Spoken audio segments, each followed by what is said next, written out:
You were ready to play. You were excited to play. You were energized to play. And I couldn't find a way to win that game for you. And I apologize. I gotta look hard at how I'm doing it to figure out a way to get a win for you guys, because you deserve it. You deserve to win today.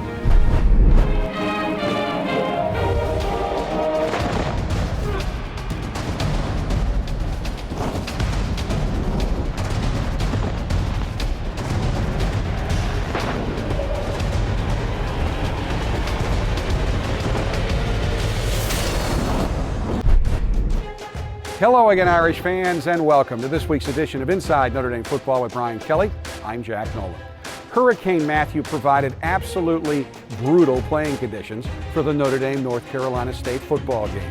Neither team could score an offensive touchdown, and the difference in the game ended up being a special teams mistake by Notre Dame. The 10-3 loss drops the Irish to 2-4 on the season, but head coach Brian Kelly believes all the pieces are in place for his team to start playing consistent, winning football. The energy that you guys played with, the enthusiasm, the love of the game, all those things that had been missing are here, they're present. There's good players in here that care about winning and want to win, and I want to coach them. I love coaching this group. Inside Notre Dame Football is presented by TireRack.com and brought to you by Team Notre Dame partners, Coca-Cola, Under Armour, and Gatorade. Inside Notre Dame Football is also brought to you by Bank of America, Canon, Xfinity, Delta Airlines, proud to be the official airline of Notre Dame Athletics, Nissan, Notre Dame Federal Credit Union, Sirius XM Satellite Radio, and UPS.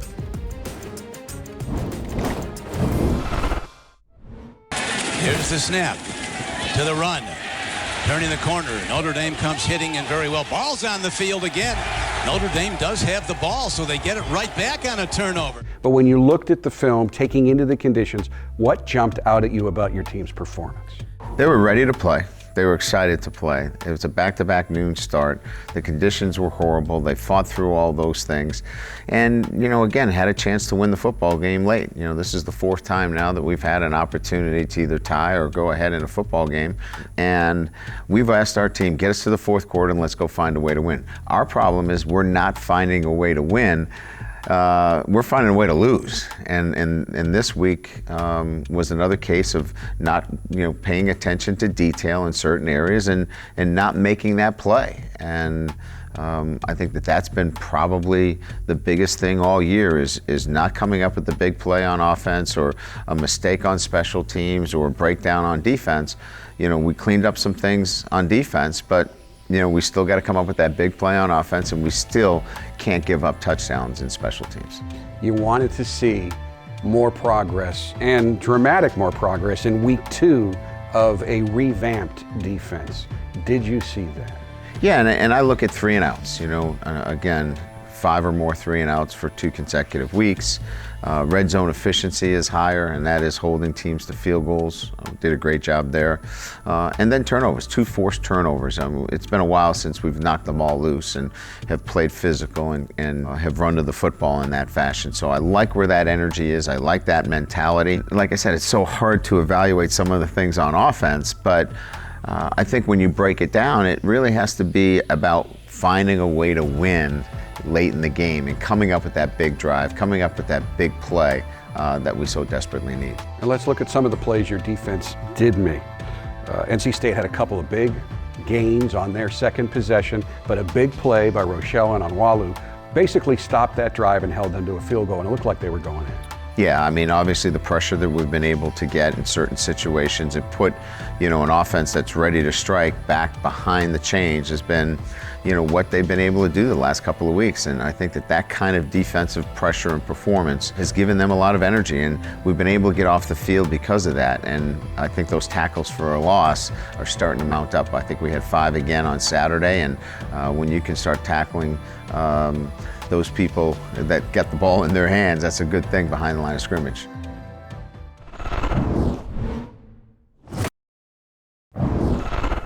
All I can tell you is I'm just going to work harder. I'm going to coach harder. I'm going to commit harder. I'm going to do everything that I can to make sure that we get all three units, special teams included, playing and ascending to the level that we're capable of. Tough day to try to run an offense. Were there any positives that you saw? Yeah, I mean, look, everybody's out there competing. It's different. It's a different situation. You're trying to get field position, and I thought we did a good job of managing field position, but in terms of the numbers, it's hard to pull up any superlatives relative to numbers. But I thought Quentin Nelson played solid. He was physical in there. Alex Bars, those two guys in particular. Durham Smythe blocked well in there. But consistency is what you're looking for, and it's hard to be consistent when the ball's wet, and it's hard for Deshaun to get into a really good flow. Really difficult conditions to snap the football, and obviously those were a point of concern, but I know on one of them Sam went to squeeze it and it just went away. Well, it wasn't just Sam. I mean, we weren't in just a center-controlled snap situation. It's cadence. Cadence has to be clear and communicated. We have a guard that is tapping the center. So our snapping was bad, and it's not on the center. It has a number of people that have something to do with that. On a tough day to kick field goals, the only one you tried, you made.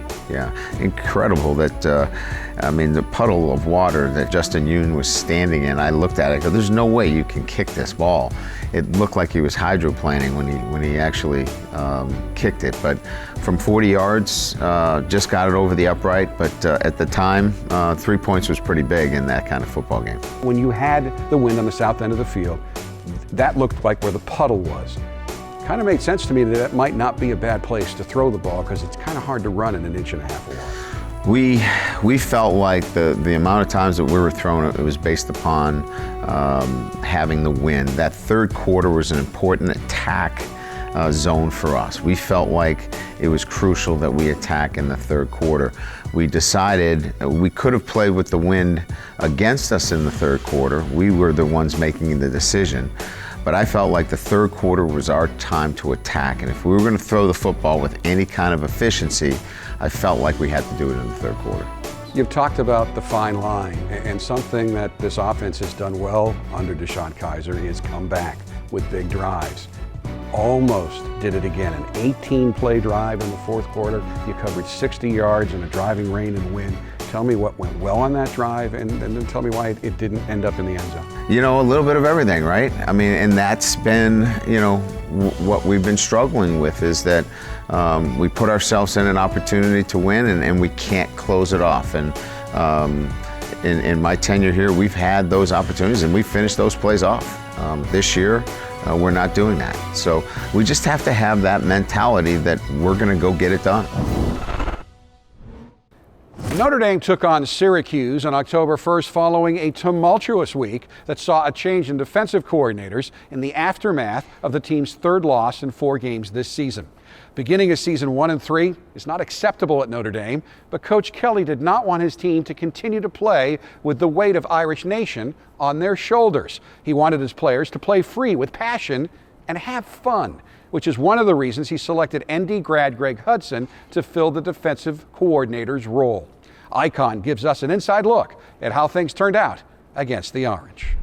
MetLife Stadium here in the Meadowlands. Notre Dame with a lot of changes during the week. It starts with those guys flying around and playing with a tremendous amount of energy. Notre Dame looked good in warm-ups, but can they carry it into the game?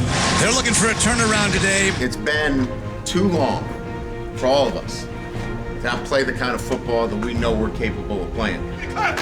Let's go, man. Let's get locked in. 60 minutes of focus. Remember, the foxhole mentality. Man that foxhole for your brother. And if something doesn't go our way, this penalty, that penalty, something damaging to what we're trying to get done, I don't want to see anybody hang their head, not for 1 second. I want to see his brother step up and help him get back in the game and get his mind right. We're the best players in the country, and we're going to play that way today. Enough said.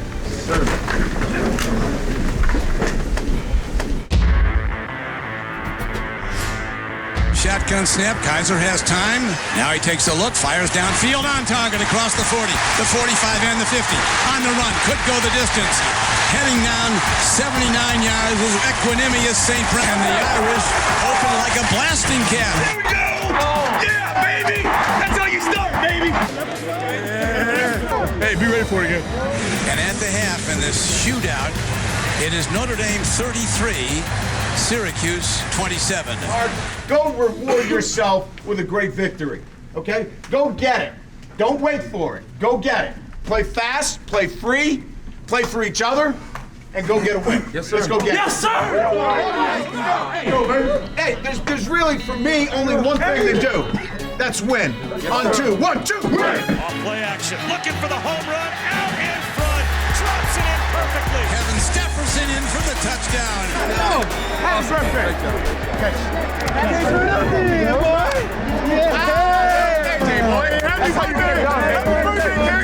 Syracuse, now he reverses his field and breaks into open field. And Dexter Williams is on the run. Can they catch him? They cannot. He's going to go the distance, 59 yards. All right, Juice Man. Okay, Juice Man, make a play. Dungy back in the end zone, knocked away. And Notre Dame, their sideline celebrates again. Greg Hudson loves it. His defense getting the fourth down stop. That's not D, boy. What's up? And well executed second half. Notre Dame! Play this game with heart and passion. You didn't get distracted. You bought in very short order, and you came out and you won a football game on the road. We can only get better from here. We can only get better. But this game ball, this is going into the defensive team room because we're going to build off of this. This is the first brick. Favorite all-time movie? I Am Legend. First car you ever drove? Toyota Supra. Favorite musical group or artist? That's tough. Lil Wayne. Favorite class? Social Psych by Inventor. One thing the public would be surprised to learn about you. Played baseball for 10 years. Where is your favorite spot at Notre Dame? Favorite spot? McGlynn Fields. Thoughts on plans for a video board inside Notre Dame Stadium? That'd be fantastic. Get up early or sleep in? Sleep in. Which is better, a sack or an interception? Sack. Best singer on the team? Nick Watkins. Best dancer on the team? Cole Luke. Player on the team most likely to become a football coach? Gummy Van Gorder. Best thing about playing for Notre Dame? The lights. Niles Morgan, you have completed the 60-second drill on Inside Notre Dame Football. Thank you. Fighting Irish senior left tackle Mike McGlinchey shoulders a lot of responsibility each week as a Notre Dame captain and leader of the offensive line. But his most important role does not concern football, but family. That role involves being the best big brother he can be to his younger brother Jim, who has autism. This week, our partners at Bleacher Report give us an inside look at this very special relationship. Notre Dame football, Notre Dame football, Notre Dame football. Okay, that's enough. I think I was probably about 10 or 11 at the time, and we got the diagnosis with autism. I didn't really understand what was going on, but I was the oldest of the family, and my mom kind of sat me down and said, this is how things are going to be with Jim now. And all of the kids have been taught that they have to look out for Jim. I think the difference with Mike with Jim is probably that he's our oldest child. Mike likes to be the protector for everybody, but he has a special place in his heart for the knowledge that Jim is who he is. He's good at being my brother. He takes care of me. I'm his older brother. That's kind of my job. I've been around and taken care of him for so long that it's just the way he looks at me, and it doesn't hurt. I don't think that I'm a big guy, and it just kind of falls into place. Mike allows Jim to be loud and be himself. He tells me lots of jokes. Jim's kind of that source of inspiration for our whole family. He's always smiling, always giggling. Knock, knock. Who's there? Banana. Banana who? Banana, you're glad I didn't say orange? Everybody laughed. He's always trying to hang out with everybody and spread his little positivity around everybody, and it's so contagious. I don't get to see Jim as much as I get to see the rest of my family, and he doesn't get to make the long road trips all the time because it's just something that would drive him a little crazy. Did you tell Dad where we might go tomorrow? To see Mike. Yep. And tell Dad what we might do for Mike. We might surprise him. We might surprise him. I think he'll appreciate because it's a long day for Jim and he knows that. Are we there yet? And I think he knows it takes a lot of planning on our part to make sure Jim can make it through the day. Now the two teams go to midfield to shake hands. The final numbers are up. They win today 50-33. All of a sudden I just see these white 68 jerseys in the front row and I was, oh my God. Here it comes. All right. Here it comes. 1, 2, 3. Surprise! What's up, buddy? Thanks for the surprise. You're welcome, Mike. It's always special seeing Jim after a game. You come out and visit the family section afterwards. He gives you a big hug and tells you how much he loves you and how happy you make him. You all right? Everyone wanted to thank you for being the best good sport in the world. Thanks, Jimmy. Our family has been so lucky to have a kid like Jim, and I'm lucky to have him as a brother. It's time now for the experts at TireRack.com question of the week for Coach Kelly. This week's question comes from Eddie Durham of Mesa, Arizona. Coach, what were the harshest, most brutal weather conditions you have ever coached or played in, any level, any sport? Well, this enters into one of the top ones, but when I was the head coach at Grand Valley State, we played Hillsdale College. I believe with the wind chill, it was minus 32 degrees and wind gusts of up to 40 miles an hour. We won that game 6-3, and that I didn't want to come out at halftime. It was so cold. I think that was the harshest, but this is definitely one of the top three. Next up for the Irish, the renewal of what is becoming one of the great rivalries in college football. Stanford comes to town for a nationally televised meeting with the Irish on Saturday night. What's the Stanford rivalry mean to you in your years here at Notre Dame? It's two schools that share a similar philosophy relative to building their programs and excellence in the classroom and on the football field and wanting to be part of that national elite in both fields. And you know, it's a game that is always going to be on your schedule. So, you know, not being a conference affiliate, it almost feels like it's one of those conference games that you know you're going to have every year. So the guys are excited about it. It's one of those games that's always come down. It seems last year, as you know, right down to the very end. And those are the kind of games we've played against Stanford. That will do it for this week's edition of Inside Notre Dame Football. We'll be back next week with all the highlights of the Notre Dame-Stanford game. Until then, thanks so much for watching, and as always, go Irish. Inside Notre Dame Football is presented by TireRack.com and brought to you by Team Notre Dame partners Coca-Cola, Under Armour, and Gatorade. Inside Notre Dame Football is also brought to you by Bank of America, Canon, Xfinity, Delta Airlines, proud to be the official airline of Notre Dame Athletics, Nissan, Notre Dame Federal Credit Union, Sirius XM Satellite Radio, and UPS.